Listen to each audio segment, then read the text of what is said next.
নেইমারকে ইঙ্গিত করে এবার কথা বললেন ব্রাজিলের প্রেসিডেন্ট। বললেন, কোন আনফিট খেলোয়াড়কে ব্রাজিল দলে রাখা হবে না বিশ্বকাপে। কেউ শুধুমাত্র নামের জোরে বিশ্বকাপে সুযোগ পাবে না।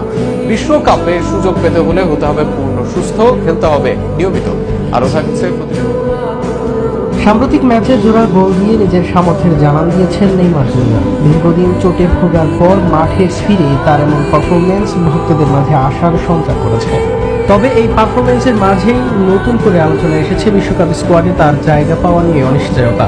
ব্রাজিল জাতীয় দল সেলেসাওদের ভবিষ্যৎ পরিকল্পনা ও বিশ্বকাপ প্রস্তুতি নিয়ে সাম্প্রতিক কথা বলেছেন দেশটির প্রেসিডেন্ট লুলা ডি সিলভা। ব্রাজিলের টেলিভিশন চ্যানেল আরটিকে দেয়া সাক্ষাৎকারে তিনি জানান, বিশ্বকাপের দলে জায়গা পেতে হলে খেলোয়াড়দের শতভাগ ফিট থাকতে হবে।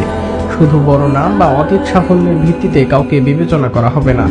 লুলা বলেন, কোচ কার্লো আনচেলত্তি অত্যন্ত যুক্তিবাদী ও দায়িত্বশীল একজন মানুষ। তার বিশ্বাস, যারা নিয়মিত খেলছে এবং অনুশীলনের মধ্যে রয়েছে তারাই দলে সুযোগ পাওয়ার যোগ্য।